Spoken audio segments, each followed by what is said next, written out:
بسم اللہ الرحمن الرحیم۔ قربانی کے مسائل میں سے ایک مسئلہ ذہن نشین فرما لیں۔ وہ مسئلہ یہ، بہت سے لوگ ان دنوں میں قربانی کے ایام میں یہ مسئلہ پوچھتے ہیں کہ آیا بھینس اور کٹے کی قربانی کرنا جائز ہے یا نہیں، اس کو قربانی میں اس کو قربان کر سکتے ہیں یا نہیں کر سکتے۔ اور یہ سوال کرنے کی وجہ یہ ہوتی ہے کہ ان ایام میں یعنی قربانی کے ایام میں بہت سے غیر مقلدین نام نہاد فرقہ اہل حدیث کے افراد عوام الناس میں یہ شکوک و شبہات پیدا کرتے ہیں کہ کٹے کی قربانی جائز نہیں ہے، بھینس کی قربانی جائز نہیں ہے، جو لوگ کٹے اور بھینس کی قربانی کر لے تو ان کی قربانی ادا نہیں ہوتی۔ تو اس بارے میں ذہن نشین فرما لے، یاد رکھیے کہ بھینس کی قربانی بالاتفاق جائز ہے۔ بھینس نر اور مادہ یعنی کٹا اور بھینس، اس کی قربانی بالاتفاق جائز ہے، پوری امت کا اس پر اتفاق ہے۔ قرآن کریم میں سورۃ الحج آیت نمبر 34 میں اللہ رب العزت ارشاد فرماتے ہیں وَلِكُلِّ أُمَّةٍ جَعَلْنَا مَنْسَكًا لِيَذْكُرُوا اسْمَ اللَّهِ عَلَىٰ مَا رَزَقَهُم مِّن بَهِيمَةِ الْأَنْعَامِ کہ اللہ رب العزت فرماتے ہیں کہ ہم نے ہر امت کے لیے قربانی کو مقرر کیا تاکہ وہ مخصوص جانوروں پر اللہ کا نام ذکر کرے، یعنی مخصوص کہ ان جانوروں کو تم اللہ کے راستے میں قربان کر سکتے ہو۔ اب وہ مخصوص جانور کون ہیں جن کی قربانی کرنا جائز ہے اور جو حلال ہے؟ تو سورۃ الانعام آیت نمبر 142، 143 اور 144، ان تین آیتوں کے اندر اللہ رب العزت نے ان مخصوص بہیمۃ الانعام کا ذکر فرمایا۔ وہ 4 جانور ہے اور نر اور مادہ کو ملایا جائے، ہر ایک کا جوڑا ملایا جائے تو وہ کل 8 جانور بنتے ہیں۔ اگر نر اور مادہ کو ملایا جائے تو یہ 8 جانور بنتے ہیں، 8 اقسام بنتی ہے۔ نمبر 1 اونٹ، گائے، بکری اور بھیڑ۔ اونٹ نر اور مادہ یہ 2 ہو گئے، اور گائے نر اور مادہ 4 ہو گئے، بھیڑ نر اور مادہ، اور اسی طرح بکری نر اور مادہ، تو یہ کل 8 جانور ہیں بہیمۃ الانعام۔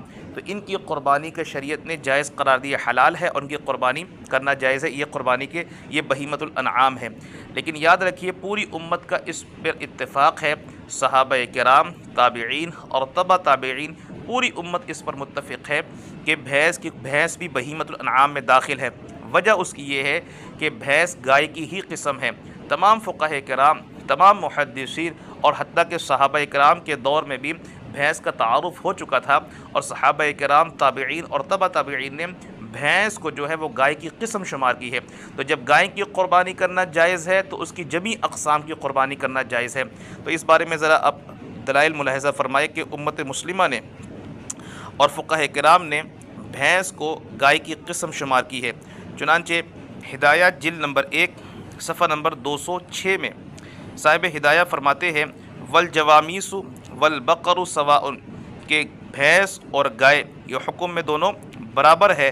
فرماتے اس لیے کہ بقر یعنی گائے کا جو لفظ ہے، یہ اسم ہے، یہ دونوں کو شامل ہے، گائے کو بھی شامل ہے اور بھینس کو بھی شامل ہے۔ اذ هو نوع منہ، تو لہٰذا بھینس جو ہے وہ گائے کی نوع ہے، گائے کی ہی قسم ہے۔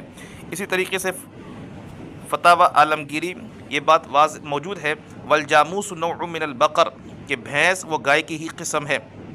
لغت کی مشہور کتاب المنجد میں موجود ہے الجاموس ضرب من کبار البقر کہ بھینس بڑی گائے کی ہی قسم ہے۔ اسی طرح مصنف ابن ابی شیبہ میں حضرت حسن بصری رحمہ اللہ کا فرمان موجود ہے۔ حضرت فرماتے ہیں الجاموس بمنزلۃ البقر کہ بھینس گائے کے درجے میں ہے، بھینس گائے کی ہی قسم ہے۔ اسی طریقے سے امام سفیان ثوری رحمہ اللہ مصنف عبد الرزاق میں موجود ہے، فرماتے تحسب الجوامیس مع البقر کہ بھینسوں کو گائے کے ساتھ شمار کیا جائے گا، یعنی بھینس گائے کی ہی قسم ہے، لہذا زکوٰۃ ادا کرنے میں اگر بھینس اور گائے کو ملا کر زکوٰۃ ادا کی جائے تو زکوٰۃ ادا ہو جائے گی، بھینس کو گائے میں ہی شمار کیا جائے گا۔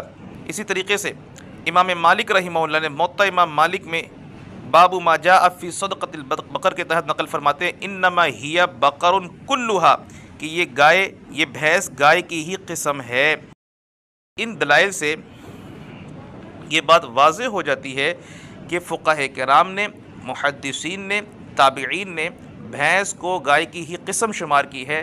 تو جب گائے کی قربانی جائز ہے تو اس کی جو قسم یعنی بھینس اور کٹا ہے اس کی قربانی بالاتفاق جائز ہے، اور اس بات پر امت کا اجماع بھی ہے۔ کتاب الاجماع ابن منظر میں علامہ ابن المنظر رحمہ اللہ لکھتے ہیں وَأَجْمَعُوا عَلَىٰ أَنَّ حُكْمَ الْجَوَامِيسِ حُكْمُ الْبَقر کہ ائمہ حضرات کا اس بات پر اجماع ہے کہ بھینس کا حکم گائے والا ہے، یعنی پوری امت کا اس بات پر اتفاق اور اجماع ہے۔ تو جس بات پر امت کا اجماع ہو اس کی مخالفت کرنا قرآن کی روح سے بھی اور احادیث کی روح سے بھی جائز نہیں ہے۔ تو بھینس کی قربانی پر امت کا اجماع ہے، بلکہ امت کا اجماع اس بات پر ہے کہ بھینس گائے کی ہی نوع اور قسم ہے۔ تو جب بھینس گائے کی قسم ہے تو گائے کی قربانی بالاتفاق اور بھینس کی قربانی بالاتفاق بالاجماع جائز ہے۔ تو یہ تو رہے وہ دلائل کی بنا پر میں نے عرض کیا کہ بھینس کی قربانی جائز ہے، اور صحابہ کرام، تابعین اور تبع تابعین، فقہاء عظام، پوری امت اس بات پر متفق ہے کہ بھینس کی قربانی جائز ہے۔ وجہ اس کی یہ ہے کہ بھینس گائے کی ہی قسم ہے۔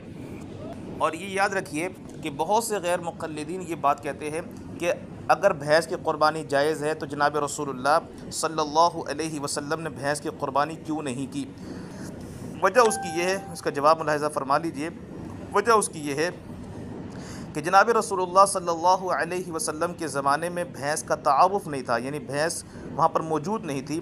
تو جب بھینس حضور کے زمانے میں، کیونکہ یہ عجم کا جانور ہے، عرب میں پایا نہیں جاتا تھا، تو جب رسول اللہ صلی اللہ علیہ وسلم کے پاس وہ جانور موجود ہی نہیں تھا تو اللہ کے نبی قربانی کیسے کرتے؟ لیکن جب صحابہ کا دور آیا تو صحابہ کے دور میں ہی، تابعین کے دور میں ہی بھینس کا تعارف ہو گیا۔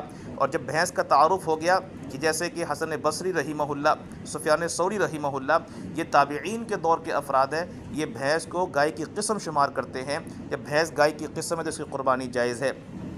اور اس سے پہلے حضرات صحابہ کرام میں سے خلیفہ راشد، خلیفہ چہارم حضرت علی المرتضیٰ رضی اللہ تعالی عنہ بھی بھینس کو گائے کی قسم شمار کرتے ہیں اور اس کی قربانی کو جائز قرار دیتے ہیں۔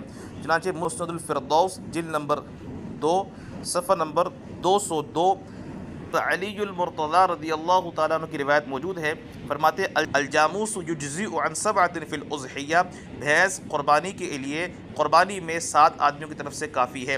تو اس روایت سے یہ بات معلوم ہوتی ہے کہ صحابہ کرام کے دور میں بھینس کا تعارف ہو چکا تھا، اور صحابہ کرام میں بھی حضرت علی المرتضیٰ خلیفہ راشد ہے، اور جناب رسول اللہ صلی اللہ علیہ وسلم نے فرمایا فعلیکم بسنتی و سنت الخلفاء الراشدین المہدیین، کہ تم میری سنت کو لازم پکڑو اور میرے صحابہ خلفاء راشدین کی سنت کو لازم پکڑو۔ اور خلفاء راشدین میں سے حضرت علی المرتضیٰ رضی اللہ تعالی عنہ کا یہ فتویٰ ہے کہ الجاموس یجزئ عن 7 فی الاضحیہ، کہ قربانی میں بھینس 7 آدمیوں کی طرف سے کفایت کر جاتا ہے۔ اس روایت سے یہ بات معلوم ہوئی کہ بھینس کی قربانی کرنا جائز ہے، اور بھینس گائے کے حکم میں ہے کہ گائے میں 7 آدمی شریک ہو سکتے ہیں تو بھینس میں بھی 7 آدمی شریک ہو سکتے ہیں۔ تو ان دلائل سے یہ بات تو بالکل واضح ہو جاتی ہے کہ امت مسلمہ میں صحابہ، تابعین، تبع تابعین، فقہاء، محدثین کے نزدیک اور پوری امت مسلمہ اس بات پر متفق ہے کہ بھینس گائے کی قسم ہے، لہذا بھینس اور کٹے کی قربانی کرنا جائز ہے۔